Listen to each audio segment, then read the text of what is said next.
Hey everybody, and welcome back to the internet. As you can see, I just upgraded my background again. Hooray! It's not the first time I've changed it, and it probably won't be the last. So if it already looks this good 2 months into this channel, imagine what it'll look like in, like, 2 years. Anyways, we got a bunch of great stories today, starting with, I was attacked for not being a bakery worker. So I work for a very popular cranberry airline here in Germany. I do not work at the airport, but sometimes I have to check the planes and make sure the cabin crew is rested, and that they have their legs all fulfilled. I also have to write reports. My uniform is dark red. I wear dark red slacks, black high heel pumps, a white button down, and a dark red blazer. There is no way in heck you could mistake me for something else than an airline employee. Cue Easter. Easter was madness, because the price of the flights had dropped significantly. Everyone was flying, children who definitely were not on the spring break yet were traveling. It was very stressful. I spent most of the time at our base airport writing flight reports. I hate writing flight reports, and I thought a coffee would help me get through this task easier. So I got up, left the office, and went to the bakery in the security area of the terminal. This bakery makes the best latte around. Also, this bakery sports a nice white uniform which consists of white polo shirts with the logo of the bakery on it. I was just about to order my extra big latte when the woman just stepped in front of me. She basically started yelling, "Hi, can I get," and then rattled down her order. The bakery employee just looked at her and mentioned that I was there first and in the middle of ordering something, and that he would deal with me first before he could accept her order. This lady was an older, small lady with very white and long hair. She looked like a grandma, but she destroyed this image because she's basically screaming at me and the employee. "She is working here. She can get her stuff later. I have a flight to catch." I told the bakery dude that it's fine, that I could wait, and I asked the little lady what kind of flight she was taking, in order to help her, call the gate or something. Unfortunately, she took it as an insult. "You don't need to know which flight I'm taking. It's none of your business. You should better clean the display. Look how dirty it is." And smeared with her little hands on the glass of the display. Apparently, she thought I worked at the bakery. I tried to explain multiple times that I was an airline worker, and that the flight she is taking likely be one of the planes I am managing, because 75% of the flights at the airport were operated by us. She continued screaming, and I stopped talking to her, since it didn't make any sense to waste more time with her. For some reason, she didn't like my silence. She kept talking and berating me, telling me how bad I am at my job.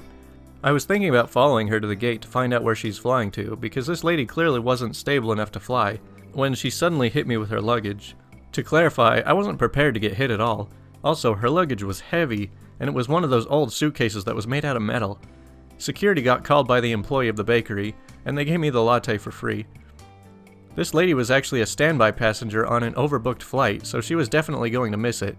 It wasn't a flight with the airline I worked for, but the cabin crew heard of her behavior and banned her for this flight anyways. After this ordeal, I got back to the office to complete my flight records, and I sighed, because now I needed to write up an incident report for this crazy lady who just assaulted me. I just drank my coffee and got over with it. My foot has a bruise, as big as a plate, by the way. Man, I wonder what this old lady was thinking. Like, maybe she assumes that the staff of an airport is kind of like the staff of an amusement park. How everyone just shows up and they just get assigned to random things. Like, alright, you're going to be a pilot today, you're going to work at the coffee shop, you're going to work in security, and everyone just has like a different task every day, and they can just be interchanged. Now that would be a kooky airport. So this next story is called "I Refuse to Say No to My Child, so I'll Use Octopus."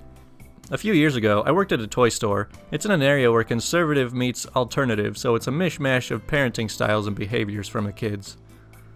One interaction that stuck in my mind was a mother who looked like she rubbed a magical bong 3 times and wished for the greeny genie to teleport her and her beatnik-looking kid from Woodstock 69 to the 21st century. Whew, that was a rough sentence. Within 2 seconds of entering, the kid flies to the front counter where they keep all of the dollar toys. Stamps, rubber balls, fidget spinners, slinkies, those kinds of toys.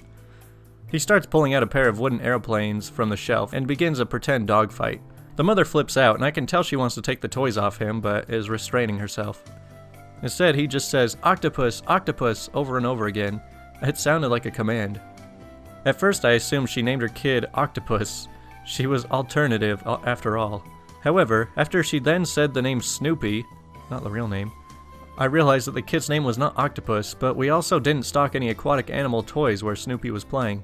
The mother notices me watching from behind the register, and she looks at me apologetically. She says, I'm sorry, he keeps touching the toys when I told him he could look around only. I wasn't mad. Kids are kids, and plenty of them go nuts when they enter a toy store. I say, oh, was he looking for an octopus toy? Snoopy stops playing, just looks up at me. The mother quickly hushes me and gets real close. I'm trying to raise my boy with positive words. The real word is so negative, so I'm substituting for octopus. I say, what real word? She lowers her voice to a whisper. She's panicking that her answer might be overheard and undo 5 years of parenting and transform her son into the rebel that protects the establishment. She says, 14th letter followed by the 15th letter. It took me a bit to realize octopus was used instead of no. This kid is gonna have some weird time at the marine section in the zoo. Man, I have octopus idea where she came up with an idea like that. So this next story is called Be a Drug Addict, an Annoyance, and Leave Needles Where Kids Can Find Them? Well, the time is right. So this guy married my great aunt about 20 years ago. They lived right next to my grandfather. She left him 10 years ago when she came home to him dancing around in her clothes, and his drug habit was at the point she couldn't help it anymore. Now this is a small, nowhere town in Texas where they live just outside the city limits. So by law, you can get away with a very lot that you can't actually inside the city limits. He was a total a-hole. Parties at 1 a.m., megaphone all the time, super trashed and infested with creatures, and uncontrolled dogs that do whatever. Now I'm not a rich person, but I have around $80K in savings that I could spend. So over 3 years I've done my most to keep slamming this guy with debts after finding needles that 5-year-old cousins could have easily messed with, or stepped on. So phase 1, put up a fence around the property after checking with a lawyer. Now the agreement between my aunt and my grandfather is that they could use his driveway till they put their own in. He just didn't care to worry about it till the breaking point. The reason we started with a fence was because we knew he'd fight it, since no agreement was signed for a community drive, and he had an extremely half-assed driveway that already was screwed. The judge agreed. He had to spend $2K to finish his driveway. So phase 2. Now he's a drug addict and plug, so he has people in and out. This helps pay for his drugs. Well, I had a cop friend stop people when they would speed out of his driveway. As more people kept getting popped for drugs, word got around and he was being watched at his place. So now he would have to spend all his money on drugs. Phase 3. Unbeknownst to us, but the guy paying half of his bills was a child molester. While on the sex offender registry, he was working next to a school. This is obviously a big no-no as per the SOR laws. Now he had to pay all his bills. Now you might be wondering why I'm costing him more money. It's not just because. I talked to the county office 3 years ago finding out his property was almost up for back taxes. Well now, phase 4, March was when it was announced it was going up for back taxes. With all the cost I've made sure to ensure on him preventing him from paying property tax, I was talking to a friend buying another property, and heard him say coming into the auction he had $5K to buy his property back. As I have said, it was absolutely destroyed. The county estimate was $20K to clean it up, so he was right. No one wanted it, except me. When he put his $5K bid up, I outbid him with my whopping offer of $5,100. He lost his property over $100. In final phase, he didn't leave in the time given by the county laws, so yesterday I had the sheriff escort him out. As he was taken off, he got to watch my grandfather laugh as he signaled for a bulldozer to topple his old house. Now I'm scorching the earth and planning my own house to go there. All in all, it cost me about $15K to get to this point. Man, that's a pretty long, drawn-out, methodical plan to screw over somebody. But some people just need to be screwed over, I guess. That sounds kind of messed up to say that. Alright, this next story is called Woman Slaps Me Over Me Eating Grapes. So I'm on a train journey home from Milan, coming back to the UK. I have to change trains as my house is not in London, so I have to change. I sit down on a bench next to entitled parent and entitled kid. As I was in Milan, I had some Italian grapes, which, all jokes aside, are delicious, but I wanted to bring some home. But I was getting hungry, and I wasn't going to pay $8.50 for a slimy burger, so I whack out my grapes. The parent says, "Why are you eating them in front of my son?" I say, "Excuse me? Why are you eating those grapes in front of my son?" "Is there a problem with me doing that?" The kid says, "I'm allergic to grapes." I apologize and move on. I thought that was the end of it. It wasn't. I had booked a first-class train ticket as there were no economy seats left to book. I could have waited for another train, but if I have to go somewhere, I want to get there ASAP. So I booked the first class. I wasn't expecting to see the woman, so I whack out my grapes. Another passenger, who I'd never met before, asked for a grape. I hesitantly said yes, and we started to talk to each other for about 10 minutes, and then as I'm finishing off the grapes, the entitled parent and entitled kid sit in front of me, and before I can say, "Oh, hello again," the following. Parent says, I told you to stop eating those grapes in front of my son.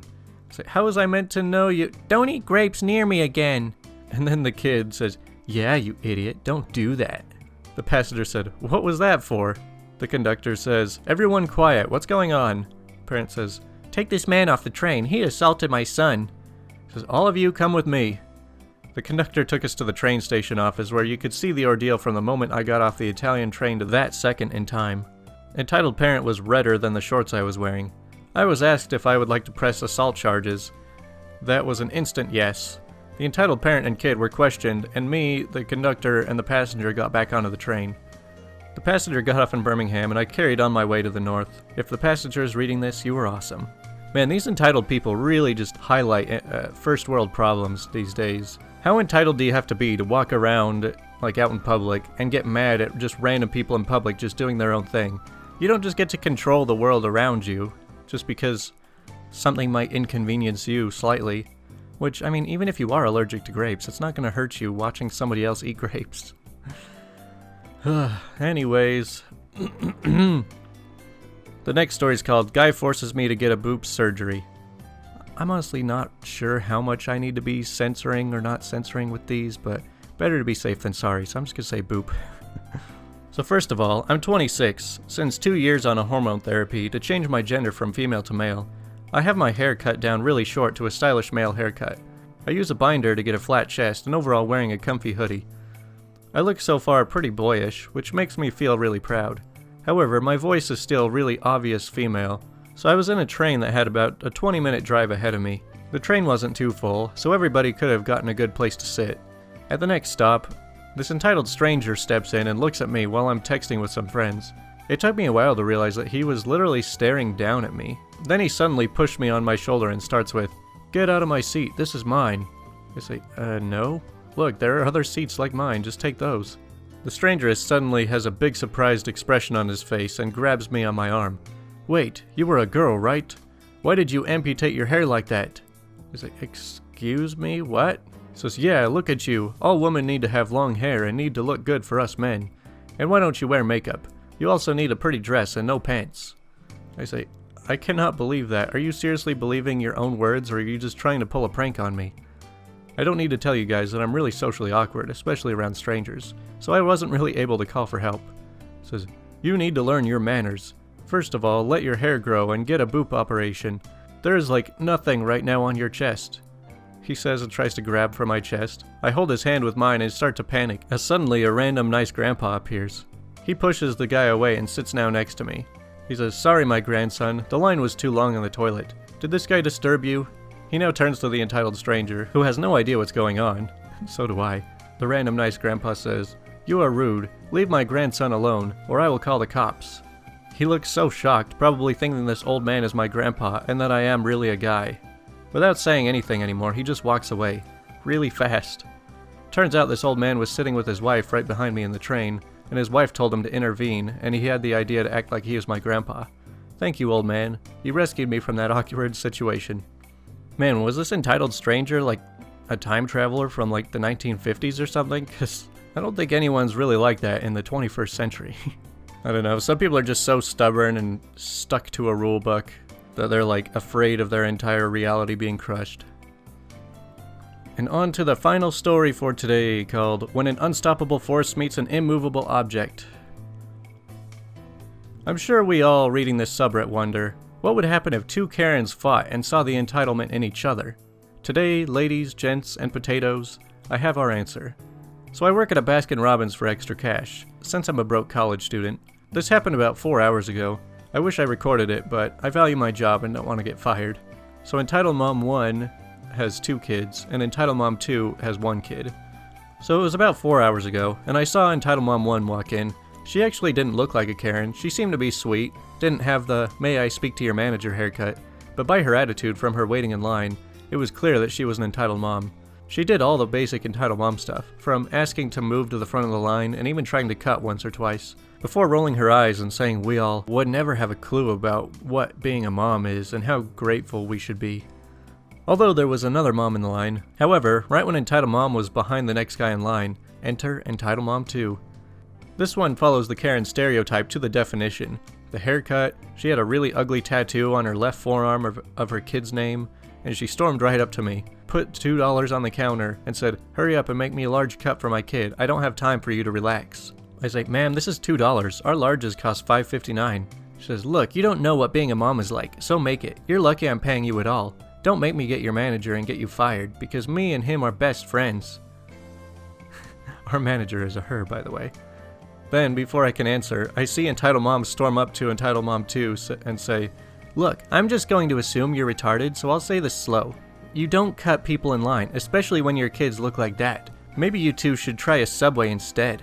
Number 2 says, "You are so freaking rude. You should know I know the manager here, and he will get you banned." The first one says, "I bet you do, sweet cheeks. Now get back in line because everyone knows you're full of crap. Because I know the manager, and her name is Elizabeth, you dummy." My manager's name is Monica, by the way. Then Entitled Mom 2 slaps the heck out of Entitled Mom 1. Like, that crap hurt me. Entitled Mom then swung on her end, and being the good employee I am, I tried to break up the fight. Then they both said at the exact same time, "Get out of my way, you rapist!" So then, trying to minimize damage, me and my manager grabbed one of them. I tried grabbing Entitled Mom 2, who was much, bigger than Entitled Mom 1 was. But the second she touched number 1, she started being hysterical and trying to bite her. While Entitled Mom 2 was trying to kick me in my knee, which I just had surgery on, but I ripped my knee in half so it still hurts. Lucky me. So long story short, our coworker called the cops, and they both talked about how us 3 should get arrested. We all looked at the security footage, and they ended up getting arrested. I'm sorry for hurrying this up a bit, but I got somewhere to be. Well, when you have 2 ticking time bombs that come close to each other, you're gonna have a bit of an explosion. But I mean, just imagine something like this. You have I would say most normal people are good at de-escalating things, while others, like the Karens, are all about just escalating things more and more. So if you just have 2 of those things, it's like putting gasoline right next to lighter fluid. Like, one little spark, and you'll never know what hit you. Anyways, that's all for today's stories, so thanks to everybody for watching, and I'll talk to you guys later.